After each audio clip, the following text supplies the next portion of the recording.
All right. I'm sorry. Let me see something here.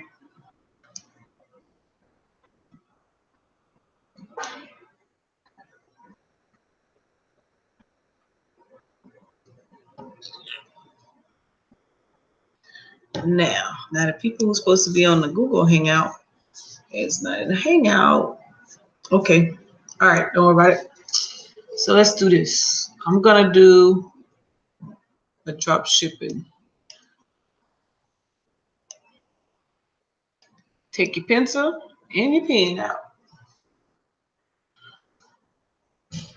So I'm on. All right. Peace and love, everybody. This is Monica, and hey, and I'm going to do a all the way to the other side. Call center because I'm doing live stream and I can hear everything, all y'all sliding on the floors and opening and closing the door.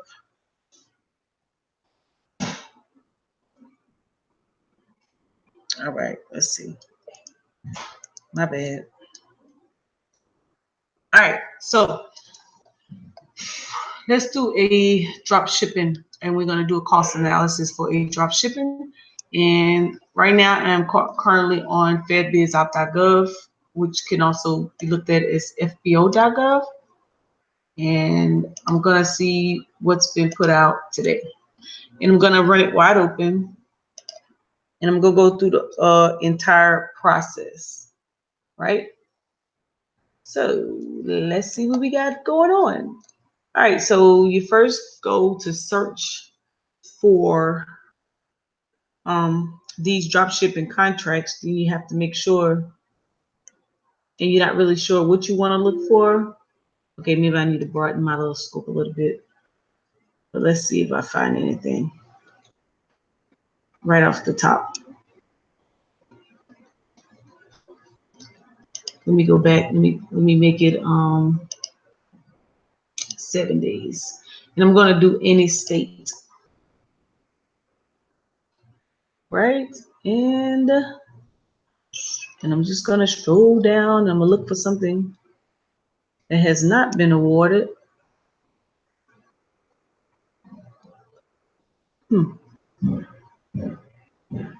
Let's do these cables. I don't know anything about cables, but let's see what we can find. All right, so we're looking for some mini bin R24 cables for the Navy. This is the solicitation number. So let's open up the document.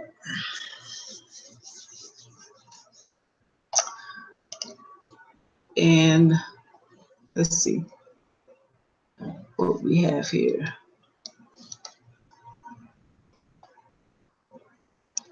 So it looks like they only need 16 items, 8 and 8.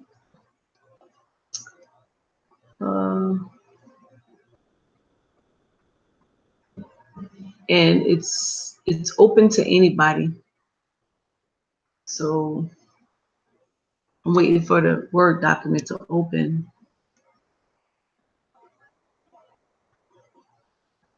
Oh, we can't even look for this one. Okay, let's look right here. Let me tell you why. Because in the very first sentence, it says that in the second sentence, this requirement is manufactured source to Hubbard and Schneider, which is a Steel Creek place in Charlotte, North Carolina. No competition. So basically, this company had a price very low that they could do a sole source. That means that they didn't have to have any competition to bid, and whatever they were purchasing is less than a certain dollar amount. So that would not be a good one to practice on. So let's go back. Let's look for something else. These source sorts, these are marketing. They're looking for somebody to do these. Those are not actual solicitations. So we have to look for actual solicitations in this column.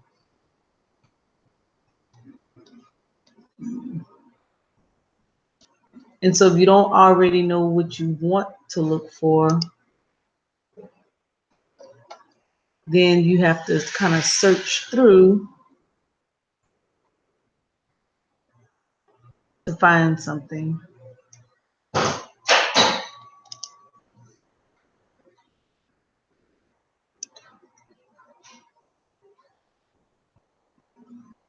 So let's see what we got here.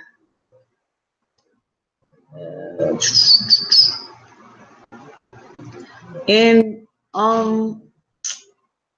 you could possibly make this search a little bit easier. Okay, so look at this one. Now, DLAs, we're not really supposed to search these because most of these are probably already taken.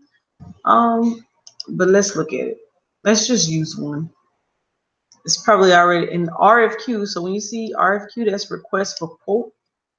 And this request for quote is due response date February 22nd Pacific time, 10 a.m. Right? So if you was on the East Coast, that would be, I think, 1 o'clock p.m. and in Central, that would be 12 p.m. And so they're looking for hard hats.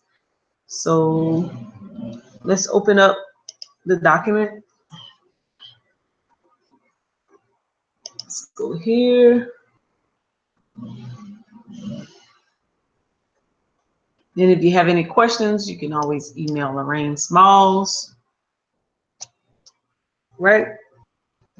So let's see. Now this is not going to be a fast-paced training tonight. I'm going to take my time with this, so I want to show you how to go about putting a drop shipping packet, the actual cost for the packet together.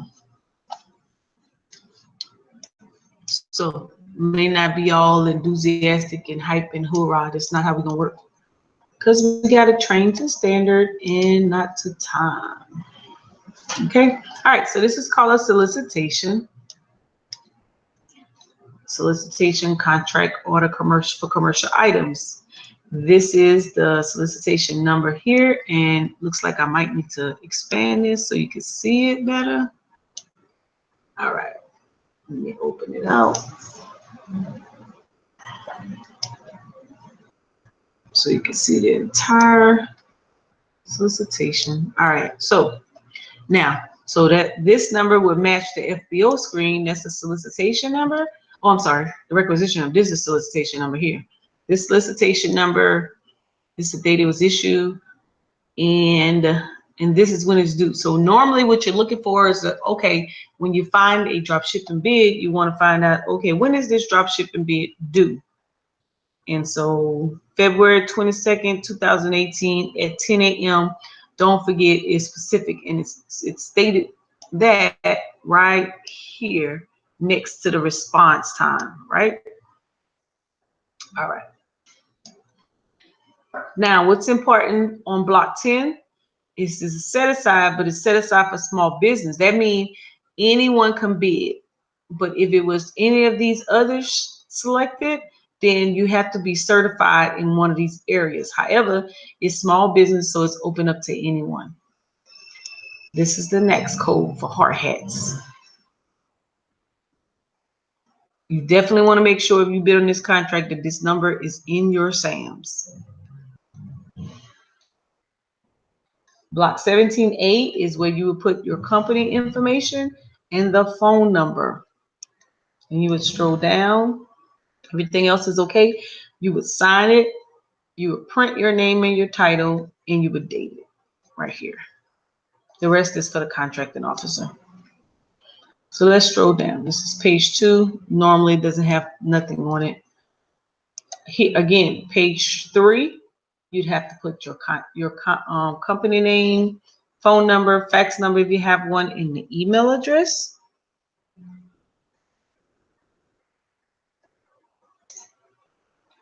Scroll down. That goes in with it. And here it would tell you, keep coming down, we are looking for what you have to submit back. All right, so here's the pricing sheet. Very important. This goes with the SF 1441, which is the solicitation I just showed you earlier. So they're looking for 100 of these hard hat pearl gray FFP. So hard hat protective headwear, standard size. Slotted cap, MSA V-guard with ratchet. Suspension meets or exceeds this. So when you're looking for a supplier, you have to give them all of this information. And it could be a brand name or equal to this MSA P/N. So let's say we don't have a supplier yet. So because they gave us this information, what we can do now, I can't teach you drop shipping in the supplier website because I don't want to step on what Cheryl does. So I'm gonna minimize this and I'm gonna go here, and this is just for practice purposes for me to get to the cost sheet. So I'm just gonna put this description in the Google Doc and hit enter, and let's see what comes up. Okay, and we're just gonna get a price. So here's some hats right here, and it doesn't really matter where we get it from. You just need to make sure that your specification meets. So let me open this back up and let me minimize it so I can see both screens. So let's do this. Put that there. Put this here. All right. And oh, that's too far. Right. And so we're going to try to make sure that this description is what we're looking for here. So it looks like, let's say this one meets the specs. It looks like $18. 18, yep. Hard hat with the ratchet suspender. Yep, with the ratchet suspender. Da, da, da. Okay, and then they want some gray ones, pearl gray. So let's see if they got pearl gray. So these are the colors. Oh, so I suspect pearl gray, type 1 class G color. Okay, so this company don't have one, but let's go back. Let's see, we find another company, and this is basically what you're actually doing with the brim. And let's see.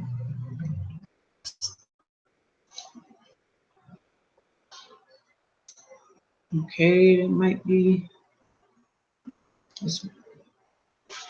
I wonder if this one's it right here. Pearl gray. Oh, that could be it. Let's see. Let's see.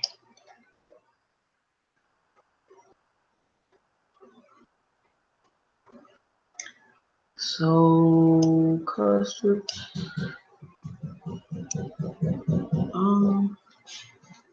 It's a funky little website. Let's look at this one.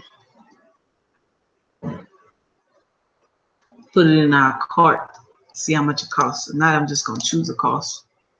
You can't do that. Literally, you got to make sure when you go through the class with Cheryl, she will teach you how to come up with a supplier. I'm doing some backwards training right now. So let's just go with the $18. Let's just go with the $18 one that we have. The first one that I did. Let's go back here. Let me write that down. $18.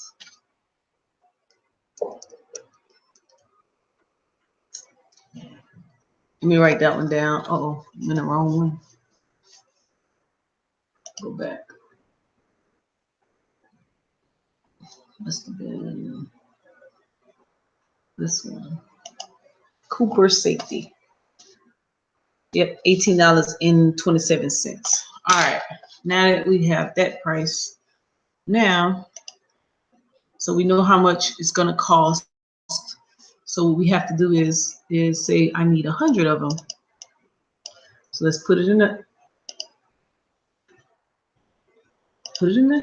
Oh, let's just choose gray.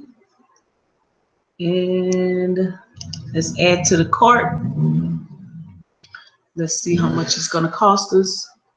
So $15.90. $15,900. That's how much it will cost you to buy this and to ship it. Hold on. Third-party billing must be approved. Valid USC account. We don't have it. So we may have to estimate our shipping because they look like they're going to charge us. So let me find my cost analysis.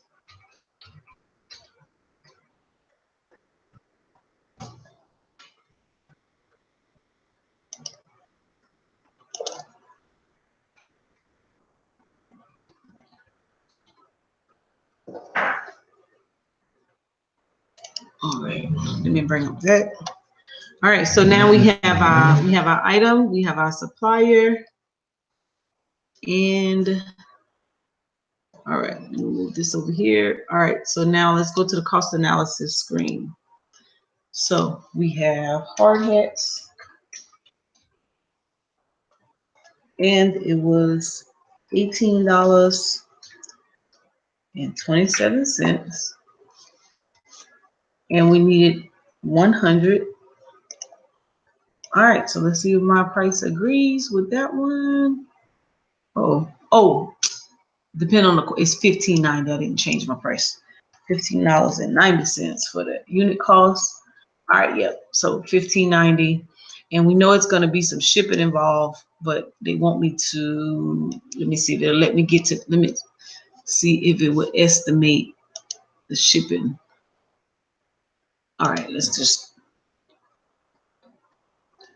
create a location. All right, so looks like shipping.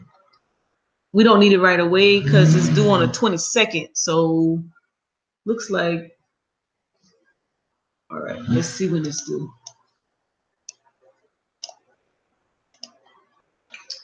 All right, when do we have to have it?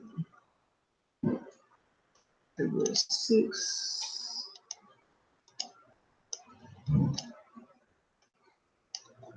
Let's see when this thing is due. I think I might have passed it up. Let's go back up.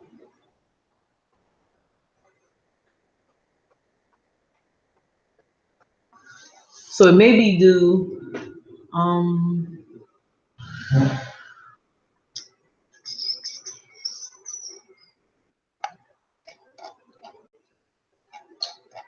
Let's see. Did I miss it? Miss it? All right, I'm looking to see when do you have to have it. Okay, each contractor should utilize invoice. Invoice may not be submitted. It'll take 2 weeks. Okay. It's like within 7 days. Okay, cool. So we'll have time if you win. 22nd.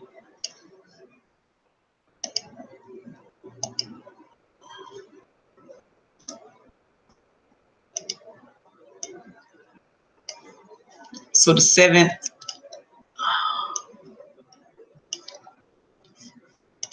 All right, so let's see. All right, so we can really do 3-day shipping because we'll have time. So let's do the $372.90. So we would put, oh, how much would it? There's no tax, looks like. Let's see.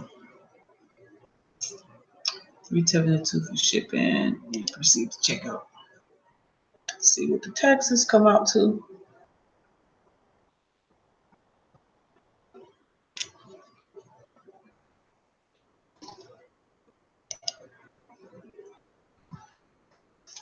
Oh, don't let me go through the entire order. Okay, I don't want to do that. All right, we're just going to estimate the taxes. But normally, you want to make sure that you get the taxes out on the order, right? So let's just go back to the spreadsheet. Let's just say taxes is like $150 on this order. And shipping, how much was shipping? $372. Oh, I forgot how much shipping was. $372.90. All right. So only thing I did right here was put in the actual item that you're going to be drop shipping, which is the hard hat. And it's once we looked for a supplier, it came out to $15.90 per item, and we needed 100. And so the $15.90 is how much it costs for just 100 of these hard hats, right? Then this is how much the taxes are, and you make me. You don't understand. Yeah. Don't go that way. Go this way. I can't control that. Okay. All right. Yep. So we just estimated the taxes. Huh? Oh, he may have left. Sorry. He must have left. Don't leave nothing. Would you? I mean, you can leave it with me. Don't leave it over there. Okay. So we estimating these tax. They're on the other side in the car center. He might be on the other side. All right. You live. Don't say nothing crazy. All right. So we estimate the taxes at $150, right? And so we get $17.40. All right. So now this $17.40 is just for the product and taxes, and I have the shipping over here, right? So this $17.40. We only needed 100, so you notice it moved over to the material expense, right, in your cost sheet. All right, let's deal with how much you're gonna pay yourself. This part right here. Okay, so we know how much it's gonna cost us to buy that item. Now, when you drop ship, you know you need the price, how much it costs for the item, and you need to have a price for yourself and for your company. Now, some people, when they do drop shipping, what they would do is they would do this right here. And that's fine. They could do that. You could do it that way, but I don't teach that way, right? They would just say equal 1740 times 0.15, 15%. That's an extra $261. And then they will say that plus that equals that. And I'm gonna, that don't look too promising right there. Oh, because I did times plus that. All right. So they'll say, okay, I'm gonna purchase for 2,000 or whatever. I wouldn't do that. Or they'll say that was just a 15% markup. So I'm gonna do a 20% markup. That means they say, okay, I'm gonna make $348 on it. If you have a credit card, a business credit card, or a line of credit or something where you could purchase products, that's a great idea for you to go ahead and do that. That's a phenomenal idea. But guess what? If you really want to do business and you want to start to gain network in your business, and then also you pay yourself, I wouldn't just do it that way, because that way is just simplified. It's not really good business practices to me. I think you need to learn how to pay yourself. So I'm going to show you how to pay yourself by using the government charts. So let's go there. Okay, high five. You gonna play basketball? All right. All right. So we're gonna go to what we call official personnel management website, which is opm.gov.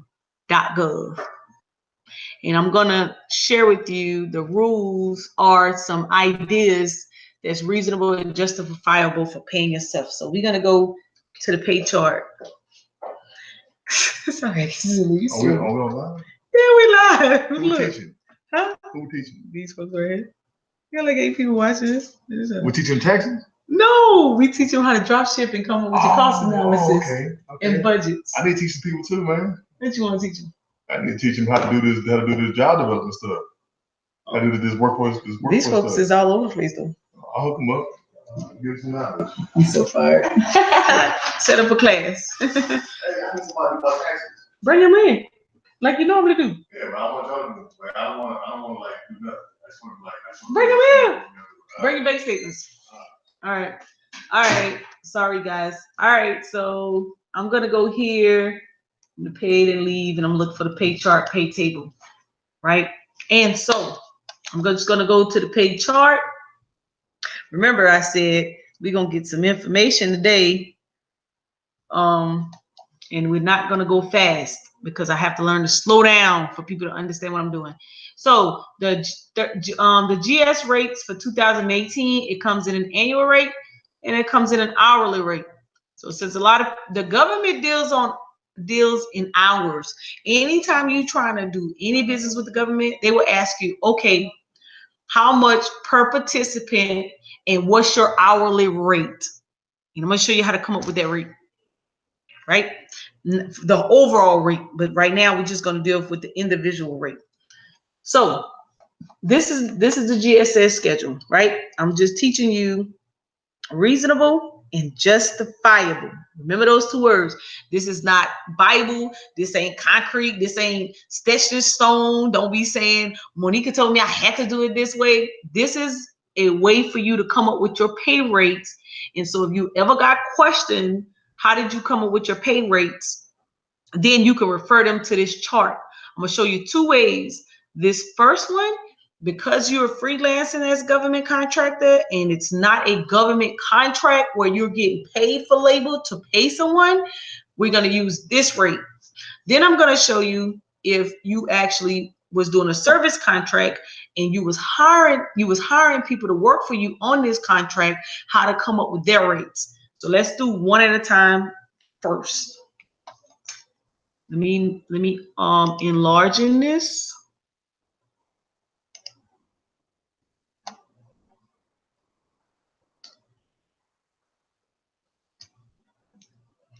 Make it bigger so you can actually see it. Okay, I think this is better. This is better. All right, cool. So here's what we have. We have grades 1 through 15, and I'm just gonna kind of break this down with logic, right? So if you are, and you could pay yourself whatever rate you want. This is just to give you an idea. If you want to grow in business, you want to be fair, treat yourself like everybody else, you want to come up with a reasonable salary for yourself, so we drop shipping. So you want to pay yourself fairly. So let's say if you had a bachelor's degree or at least 4 years of experience in the workforce, doesn't matter what area it is, you can pay yourself anywhere from a GS7 and below. So a 1 to a 7 in any of these rates here. Choose a rate. Choose a rate right from there, right? Okay, if you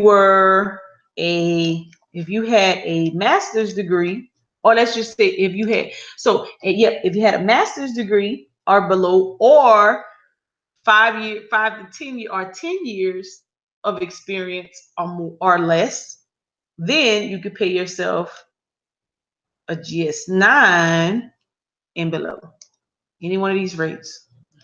And then if you had a master's degree plus years of experience or 10 plus years of experience, then you can pay yourself anywhere from a 9 all the way up, depending on your level of expertise. All right, so I'm going to use mine since I'm drop shipping.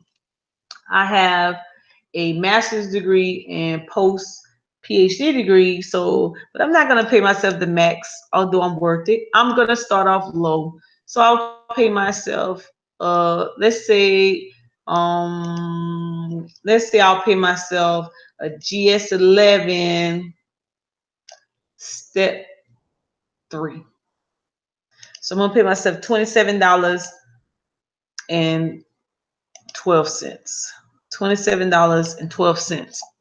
Now, so let me write that down.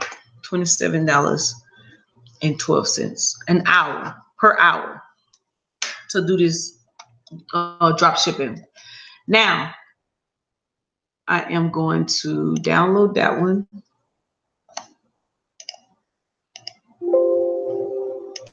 Yeah.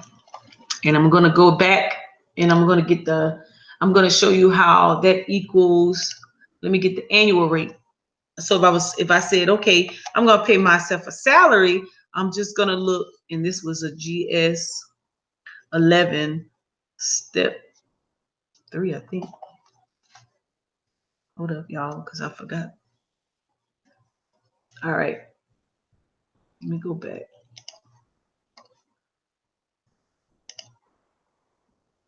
So 27,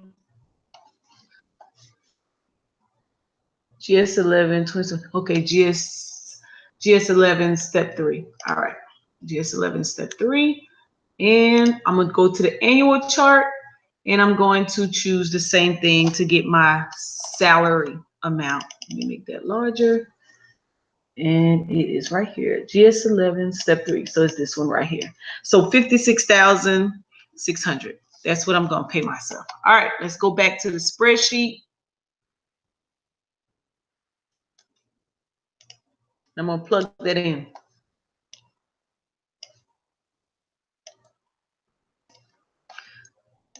Change my things. GS11 step 3. Salary 56,600. And see the hourly rate. So if fact checking myself, same thing what we had on the rate. Now, let me go show you where I got the 2,087 hours per year. Remember, I'm using the government information, even though I'm a civilian. The reason I'm using the government information because I want to show that I have a reasonable and justifiable way to coming up with my own pay rates, that I just didn't make it up, right? And I actually did my research and came up with my own rhyme or reason, because nobody can really tell you. However, you do need to make sure you have some kind of HR procedures for yourself. So based on this rate, a daily rate is computed by dividing the annual GS15. They're talking about subject matter expert base rate. So basically it includes by 2087, and that is a computing hourly rates by pay using the 2087 hour divisor. And basically, if you counted the hours, the work hours, I think it's based on a 40-hour work week plus being paid holidays and things of that nature. And you can come back and you can search this website for more information to learn more on pay and leave for the government. Right? So let's go back to the pay chart. So that's where this number comes from, just in case you wanted to know. Now, here's what you have to decide. How long does it take you to come up with your government contracting, your drop shipping rates? Like, how long does it take you to work on it? If you're just learning, shoot, it probably take you 2 or 3 days. But let's say you're not gonna work on it 2 or 3 days. Let's say you work 2 days for 8 hours. So that's like 16 hours. So as you can see, the number automatically calculated, and basically it should have done this, the hourly rate times 16. That's 433. So you're going to pay yourself $433.92 to work 16 hours on this contract, and see how it automatically populated over here for the pay rate. It automatically populated. So now we have how much we're going to pay ourselves, how much the materials cost, and we don't have a FedBiz fee because it's not done on FedBiz, it's done on FBO.gov. Or let's make sure it is not a FedBiz contract. And how do you know that? So you say, Mo, how do I know it's not a FedBiz contract? Because if it was a FedBiz contract, it would state it in this information right here. And so it's not. It's just regular open, wide open. So you won't have to pay that fee. So that's 0, right? So the total drop shipping expense is $2,546.82. That's just the expense. Now, if you have a line of credit or you have a factoring company, or no, let me back it up. If you have a line of credit, or maybe you have a credit card, or maybe you just got dollars, you can actually buy this material yourself. Pay the $2,000. You won't be paying $2,000 for it. You will actually only pay $2,112.90, and you could just buy it and go ahead on about your affairs and send it where it gotta go.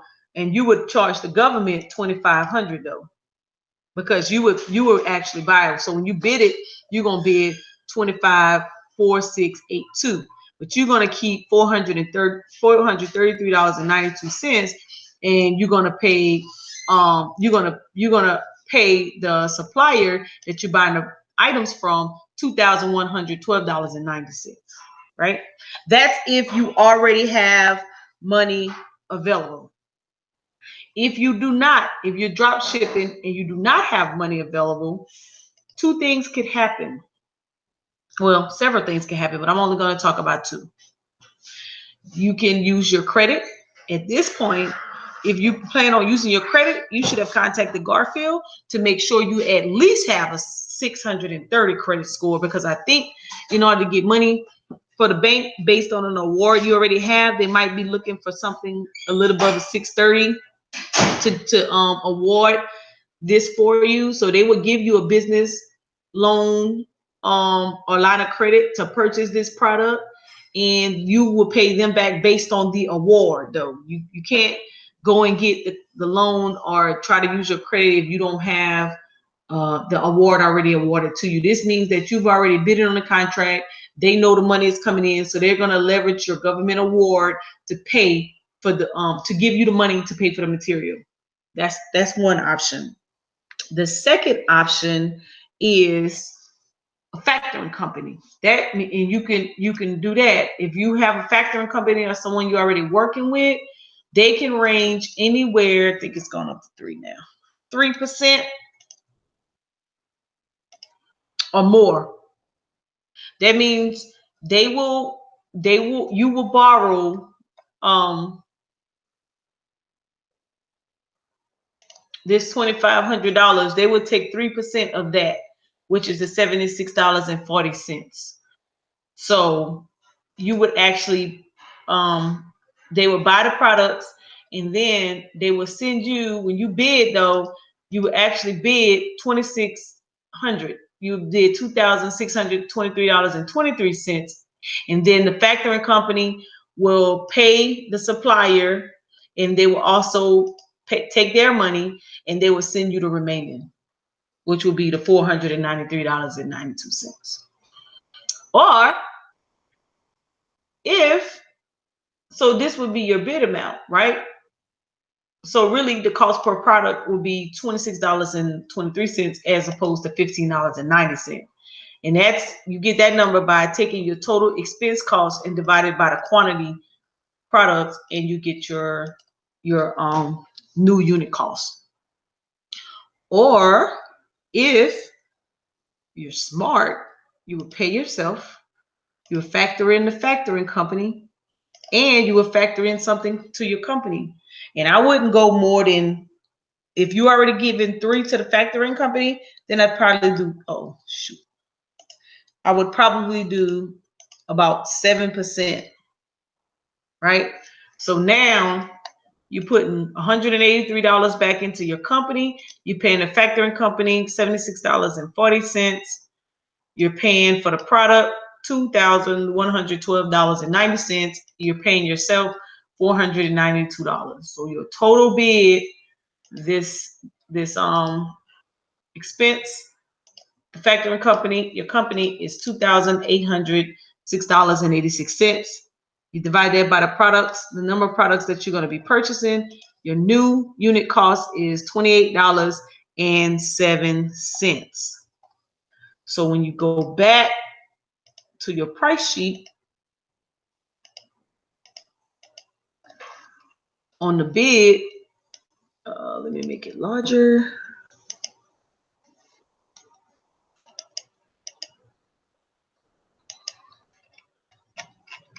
So when you print this sheet off right here, in this unit cost, you're not going to put, okay, let me put them side by side here.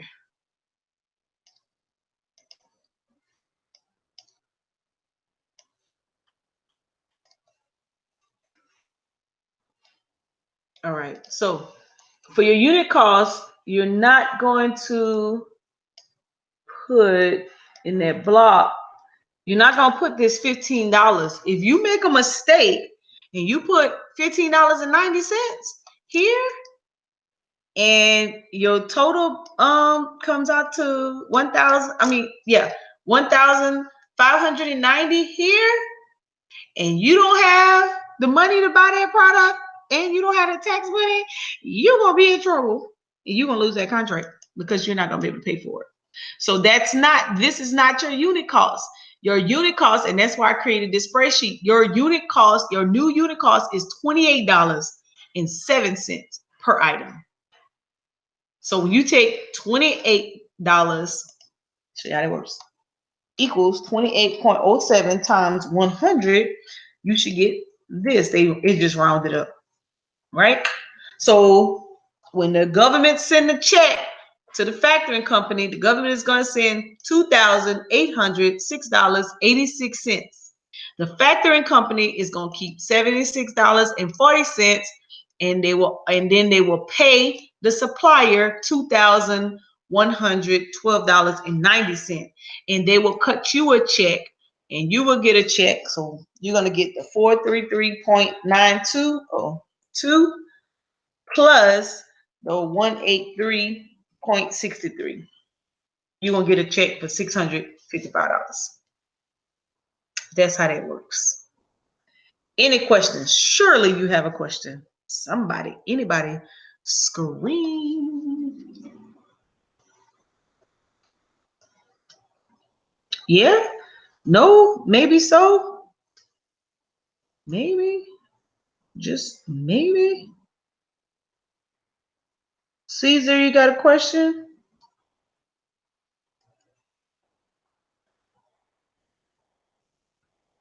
Wait. Every now and then somebody got a question.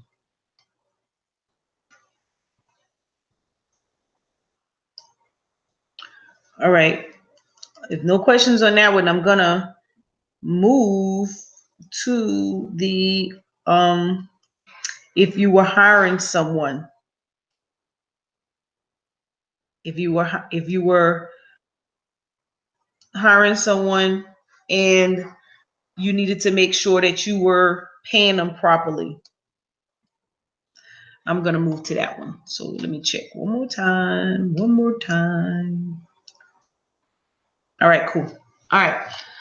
So I'm going to look up something called, all right. So if you're doing, now that was drop shipping, right? So if you're doing any service contracts,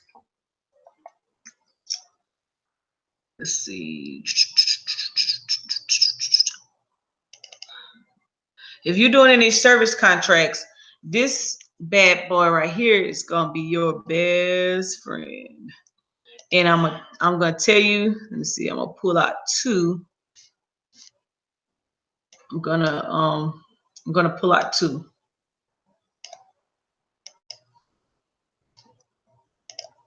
And that's because the construction Department of Labor wage and determination sheet for construction is different from, it's a little different from the other one. So let me get the other one too. I'm going to show both of those.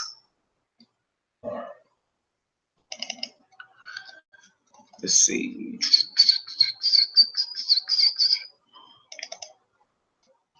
Now, so what happens is when you see a solicitation, and I'm going to go to one real quick. So I just showed you the drop shipping. All right. Let me scroll down. Let me go back to FBO. So once you get your pricing, you just fill out your solicitation, put the pricing sheet, and add a cover letter. You learn all of that in Cheryl's class. All right, so let's go back. Let's do a service contract. Let's look for a cleaning contract since a lot of people like to do cleaning.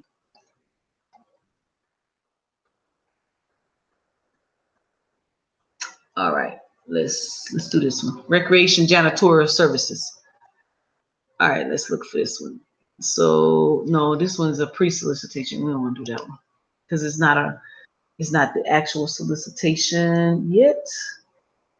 So let's see right here, custodial services. Let's look at this one. All right.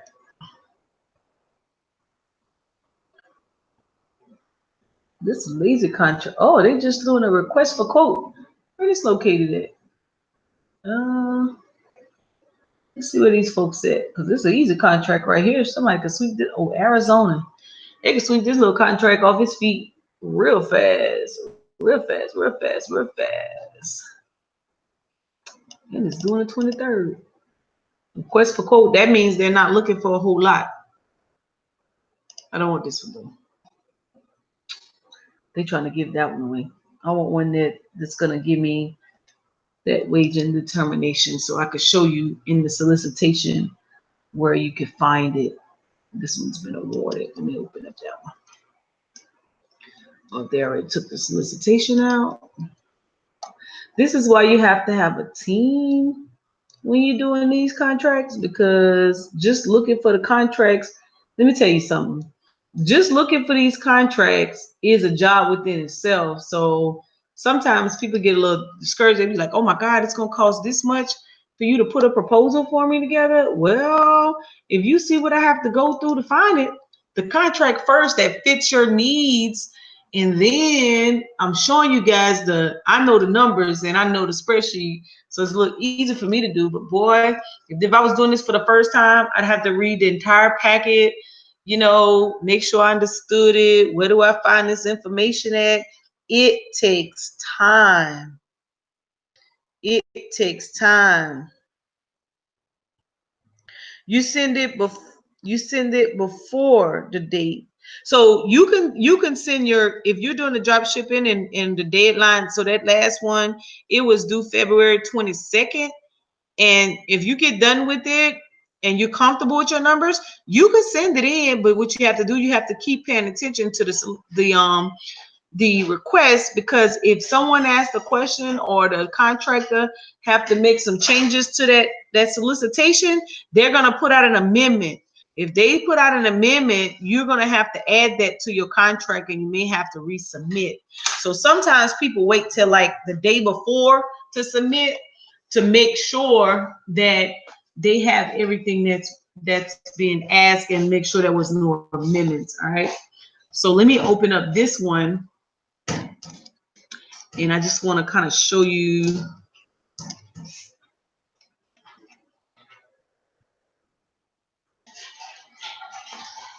Oh man, hold on, pull the wrong attachment. Okay, right here. So like I said, when you're doing the service contract, then you want to look for the wage and determination. Boom, there it is right here. And it automatically tells you wage rates. The WD stands for wage and determination. I'm live.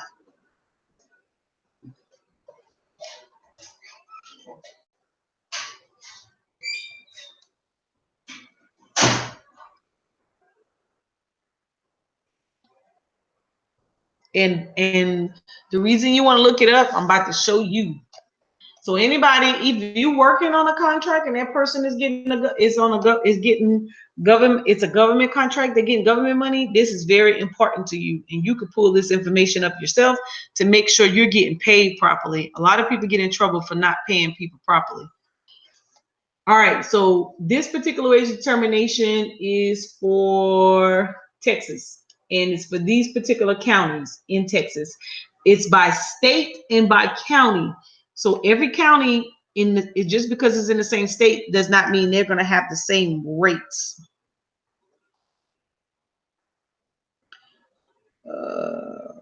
Yes, the reason is, Caesar, is to make sure there's no amendments. Okay, so all right, so this is Texas, and it was updated August 8, 2017. So what does that mean to you? That means that if you get a contract after August 8, 2017, these are the rates in the state of Texas for, let's say, Austin. Then you have to make sure these are the rates you're using, right? Now, let's read the executive order. Under the executive order 13658, an hourly minimum wage of $10.20 for calendar year 2017 applies to all contracts subject to the Service Contract Act for which the contract is awarded, and any other solicitation was issued on or after January 1st, 2017. 15, I'm sorry. If this contract is covered by EO, which is the executive order, the contractor must pay all workers in any classification list on the wage determination at least $10.20 per hour or the applicable rate listed on the wage and determination if it is higher for all hours spent performing on the contract in the calendar year 2017. The executive order minimum wage rate will be adjusted annually. Now, what does that mean? If you're working on a contract, if you're working for someone who has a government contract, they have to pay you a minimum of $10.20. If that contract was awarded on or after January 1st, 2015.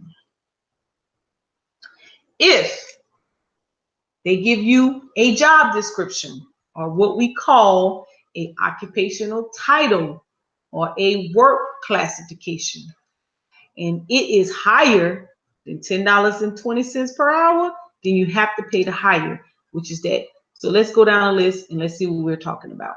So these are occupational codes or titles. These are the rates here. This is the code, this is the title, this is the rate. So if I was hired, having an accounting background, and I was hired as an accountant clerk 1, what rate would I get paid per hour? Would I get paid $10.20? Or should I be getting paid $15.46? And the answer definitely would be $15.46. And the reason is because, as it stated in the order, that if the worker classification listed, if that rate is higher, if that wage rate is higher, then I get paid this. I don't get paid this. A lot of people, let me tell you, you can go and look up audits. A lot of people fail at government contracting because they don't pay the correct rate, right? Let's say, for instance, my job title was, let's look for something. So we were just doing the janitorial, right? We were looking at a janitorial contract. So we would stroll down this list, or we can hit Control Find and we can hit janitor. So the janitor in that location, the code is $10.11. So how much you think they should get me paid? $10.20, not $10.11. So you have to keep that in mind, right? See how it just switched up real quick? Let's say there was a driver and they was driving vehicles, buses, right? Let's keep strolling down till we get to some transportation. All right, so keep going down. Or we can hit Control F and we can find it quicker that way as well.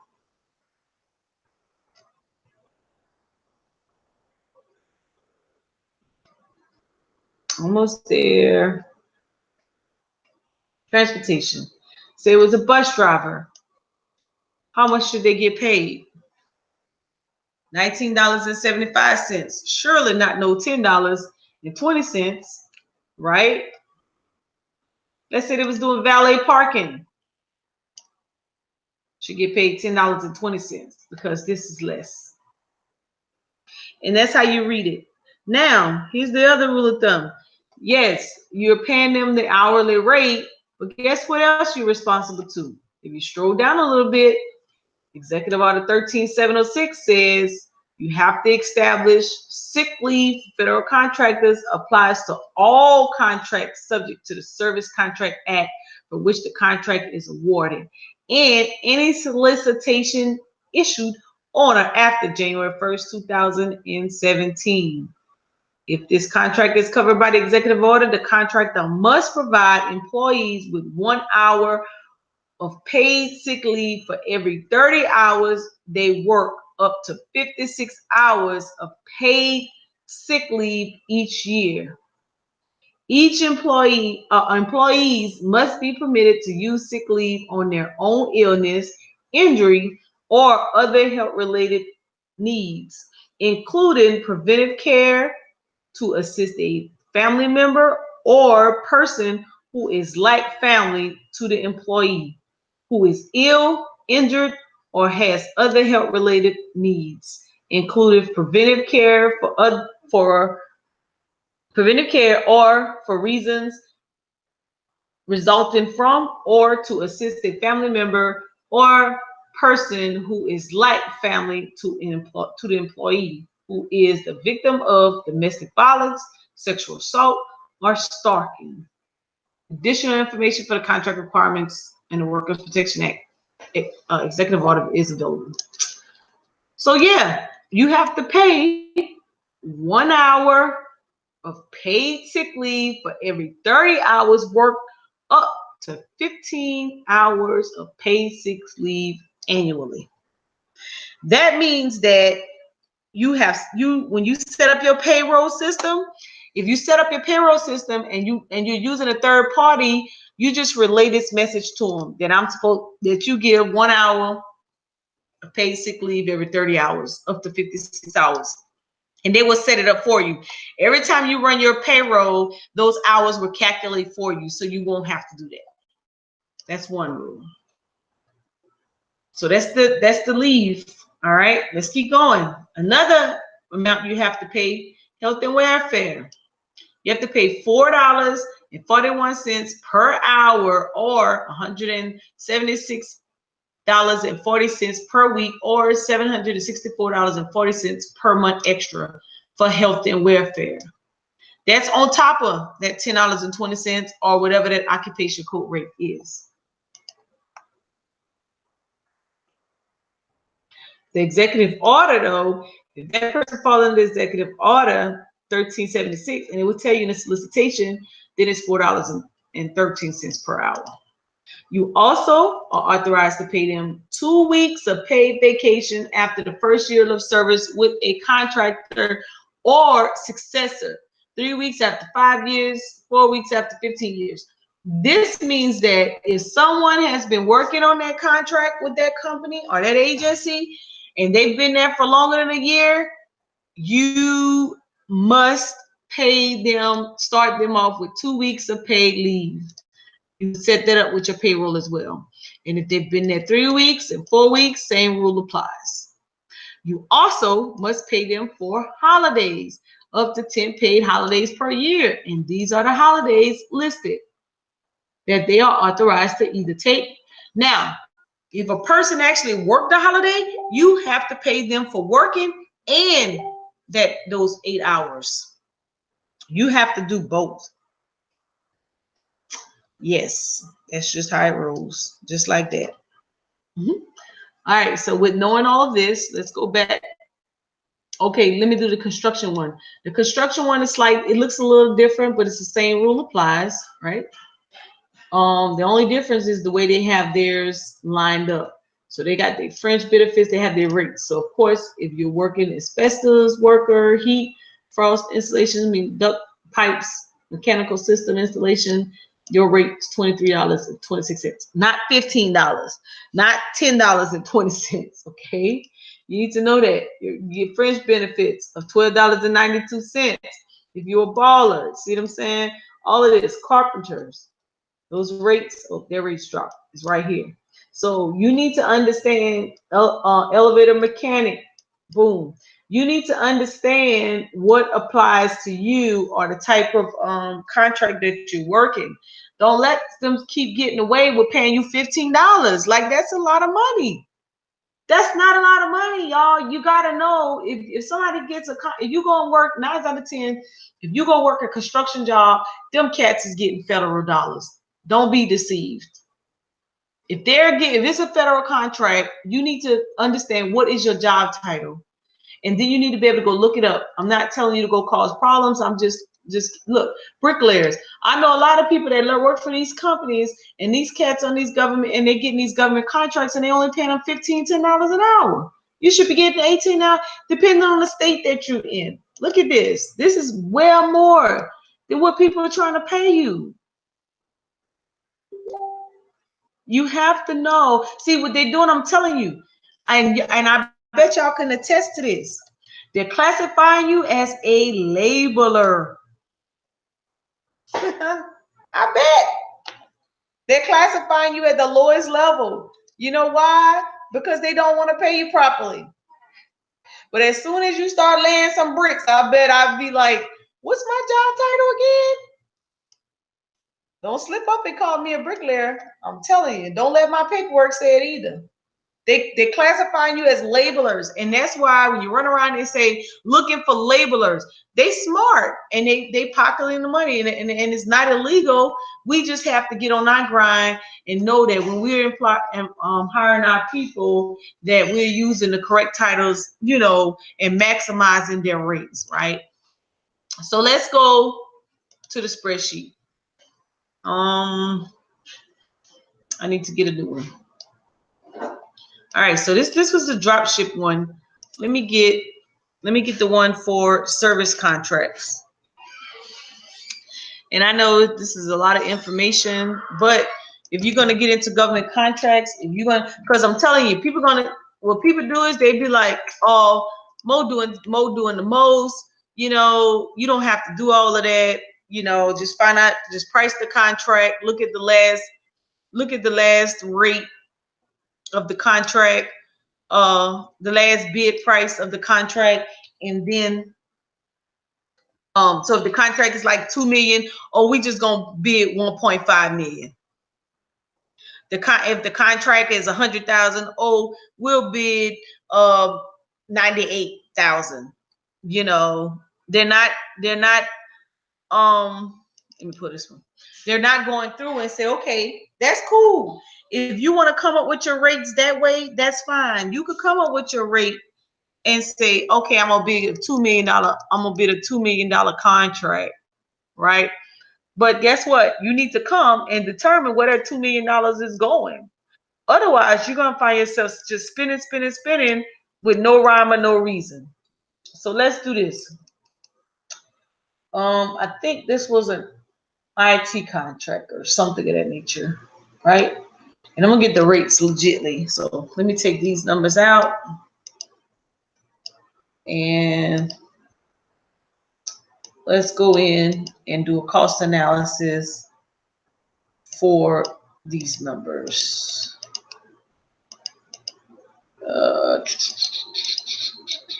Let's do the numbers. All right, so this is a spreadsheet for paying employees, right? And so we are going to, let's change some of these titles up a little bit. So let's say we're doing, let's see, let's do construction, right? So we need a, let's say, production coordinator. I don't know. I'm just gonna make up the titles. Let's see, accounting clerk, because you always need somebody to do the accounting. It's accounting clerk 2, right? Let's say you need a dispatcher. Let's see, a service dispatcher. I'm just making this job up. Let's see, you need a driver, bus driver. Let's see, who else we might need. I need somebody to clean up my office. And the owner. Remember, we got to come up with the owner salary. You can't be just out there paying everybody else and you don't pay yourself, right? And we're gonna put the descriptions in the front so we can know where these numbers coming from. So let's start from the top. And what I'm gonna do, I'm gonna stroll this in a little bit. And I'm going to use the same wage and determination worksheet. I'm going to squeeze this in.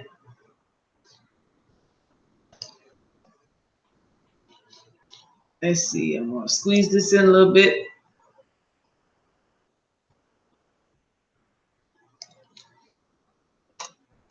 Let's go up. All right, I'm going to start from the top.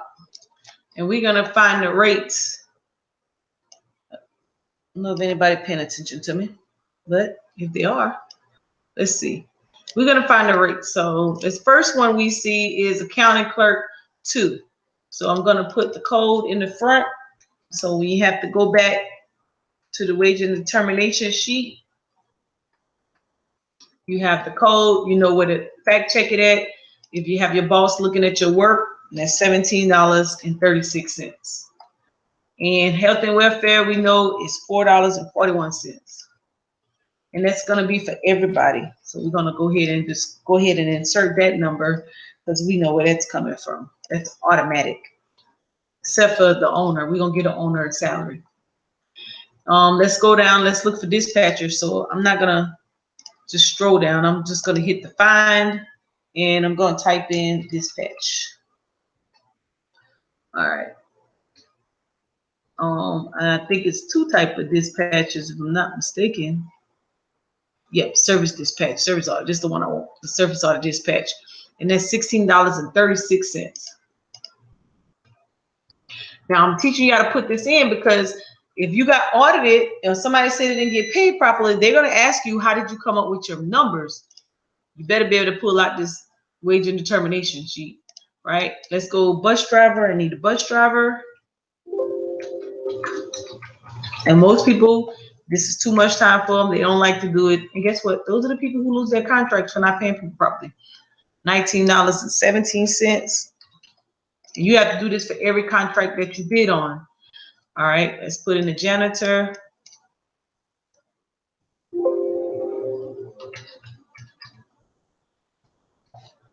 All right, remember $10.11. Well, we know we can't use $10.11 because it's less than the minimum wage. So we're gonna pay the, oh Lord, I ain't been putting in the numbers. Darn it. Put this number there. 12350. So we got to pay them $10.20. And let me go back and get the numbers because I forgot. Okay, 310.30.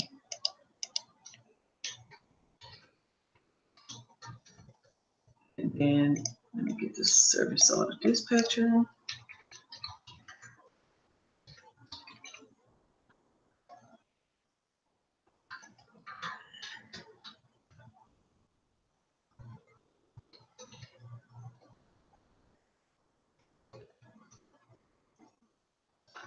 So now it's 01320. Okay. All right. And all right. So and then production coordinator. Let's see, we got something for that.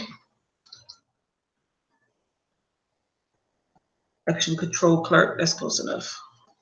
Oh, production line worker. No, we're not processing food. So let's do control clerk. This one, 01270. It's $22. $22.20, and it is 01270. All right.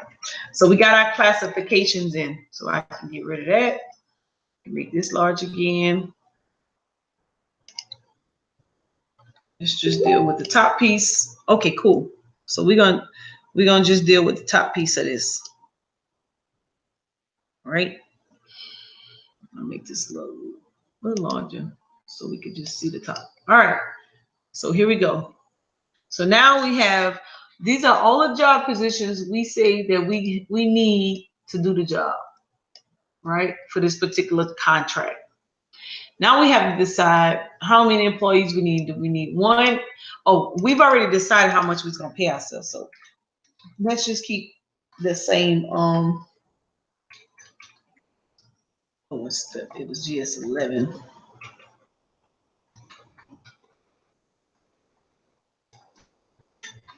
let's just keep that same rate. It was 27.12 an hour. Maybe for the welfare. All right, cool. Let's all right. So we already know where these numbers coming from. Department of Labor Wage and Determination. This is where we get our hourly wage from, and they can fact check it with these numbers on the side. They went to it'll take them straight to the amount.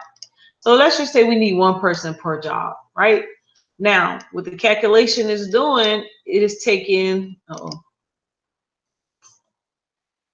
some of this can scroll in a little bit.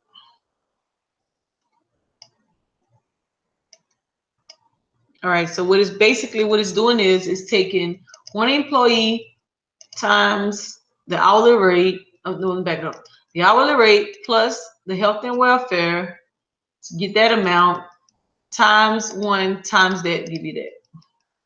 Is what it is. And you can go through the calculation and you should come up with the same amount. And the only thing I did for overtime, because overtime happens, just mark it up an extra 1.5% for overtime. And I do that for everybody. And then, so your labor is $295,397.63, right? You want to include training because everybody who comes into your company normally gets about what, 2 weeks of training, a week of training. So let's count all the employees with the exception of you. That's 5 employees, so 5, and we're just going to take the average salary, $17.17.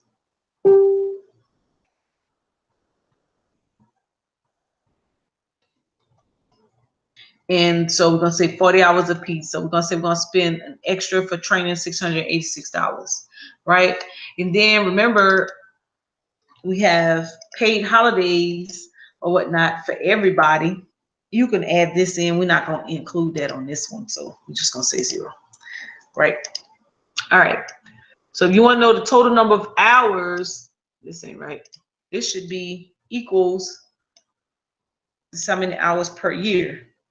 I'm gonna stop that. So it'll be this plus that plus that plus that plus that plus that equals that. All right. So that's how many hours. So on this contract, you're gonna work 12,562 hours. So when you're doing payroll, are you keeping up with your hours? You need to know when you start looking like you're about to go over 12,522 hours on that contract, then you might want to reconsider how many people you need. That means you may need more. You may not have estimated your project properly.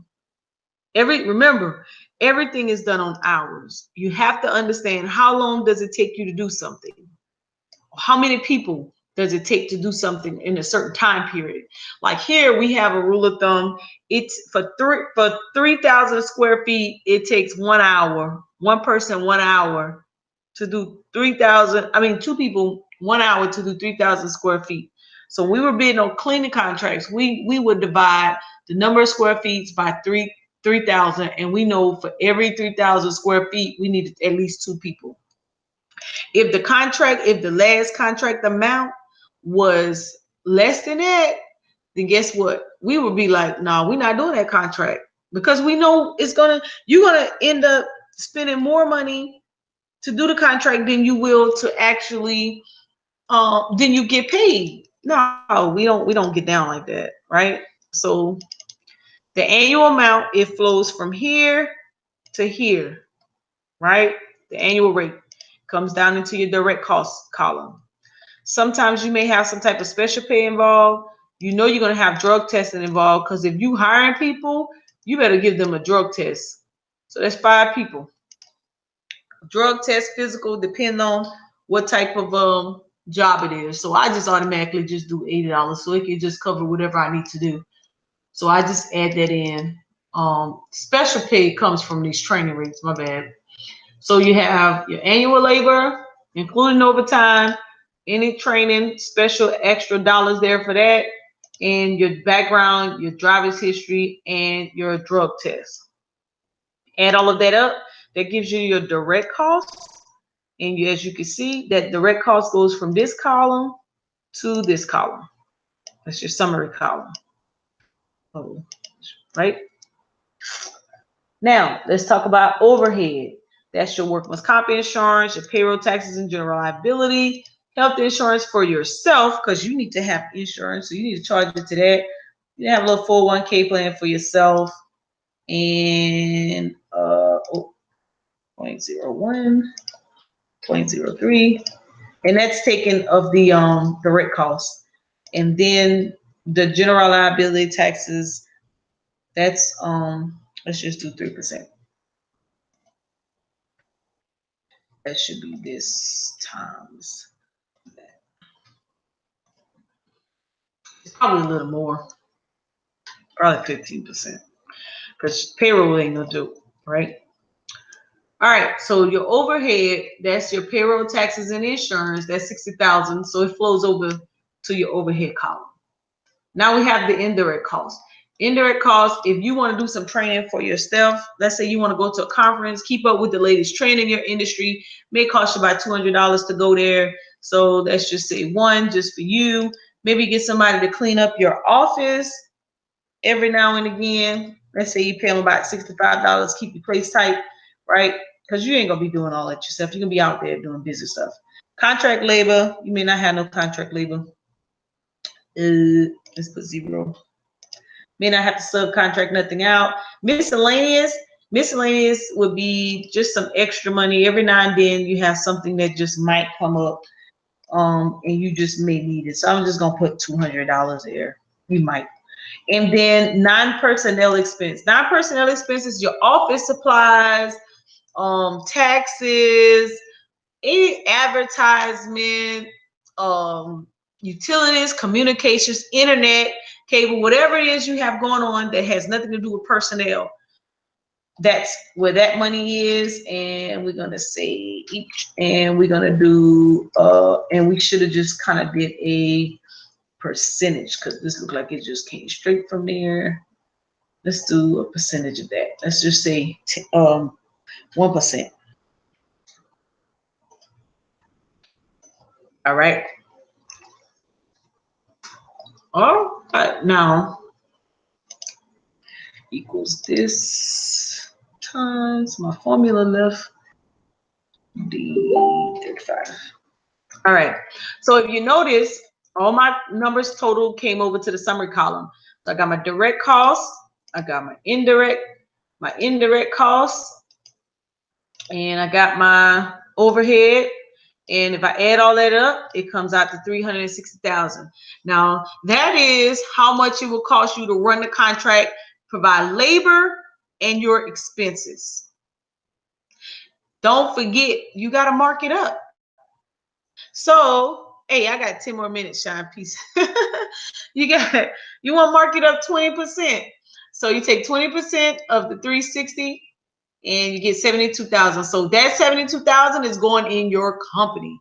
You should make something for your company, right? So if you add the 72 plus the 360, you get $432,812.76.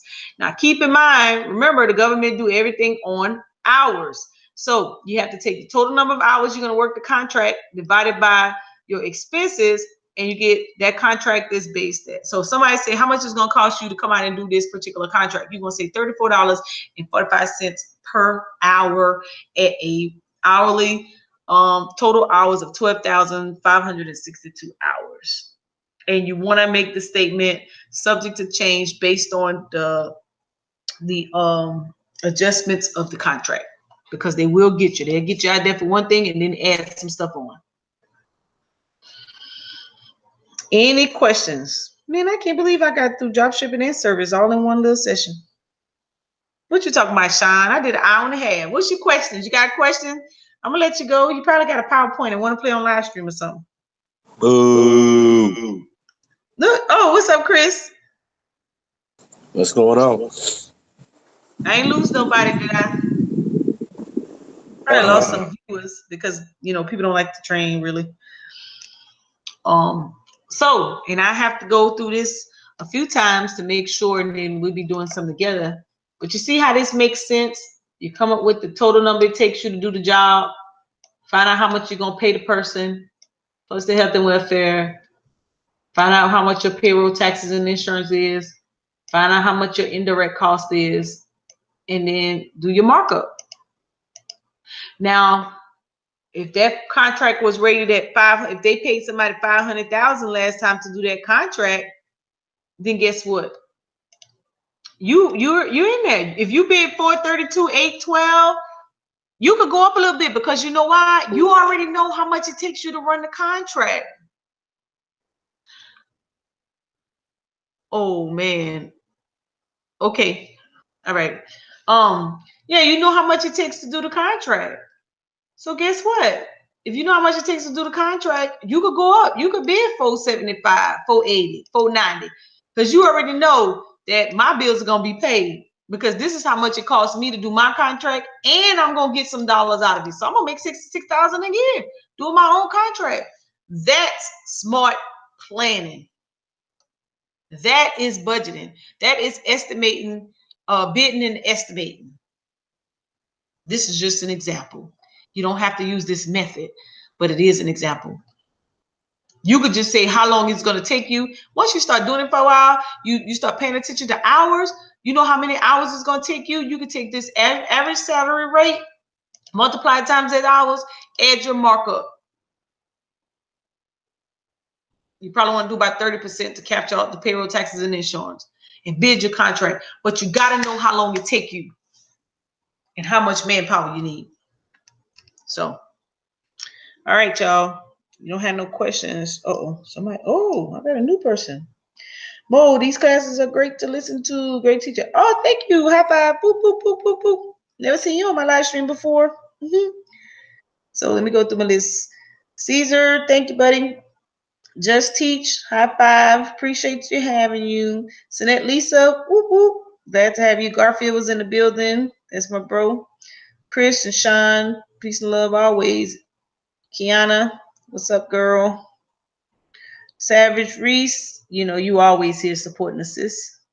So I'm going to do this a few times because it takes time for you to grasp it. Or if you start getting into government contracts, that's why I can't write proposals for people and grants for people, because if I'm doing this behind the scenes, it takes time and you can't screw up.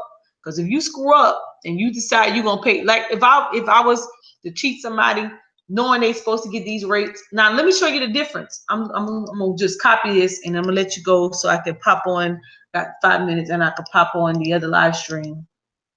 I'm going to change all of this to $10.20 because this is what people do. I'm going to show you exactly what they do. That's why they always get in trouble. They pay everybody $10.20 and they don't even add themselves in. And now look at the difference in the contract. $241,357.33. That is a huge difference than you paying correctly. So when you see people underbidding contracts, this is why. Because they underestimating the rate just to win. And then when they get in trouble because one of the employees mad because they done found out they're supposed to be getting paid more, they report them to the Department of Labor. Department of Labor comes in, they do their cost analysis, and they use the correct numbers, and they see you've been under. Guess what? Guess who's going to respond? They're going to be responsible for paying you back wages, but they also going to lose their contract. Done. And that's a wrap. And that's how I'm going to end on that note. Pay people properly. So I'm going to do these a couple times. I'm going to send you one and then we'll work on it because I have people who actually should be in the class right now and I know I'm going to have to repeat. So I showed you the drop shipping calculation. We went through that. How to come up with your pay rate. How to come up with your suppliers. I didn't teach you how to come up with suppliers, but we just did an example of a supplier. If you have to pay a factoring company, if you have to mark up, pay yourself, all that great stuff, and how to bid. And then we also went through how to come up with your hourly rate and pay people properly using a DOL worksheet. All right, y'all. Peace and love. Thank you for tuning in. Until next Tuesday, Woo, woo, woo. Bye.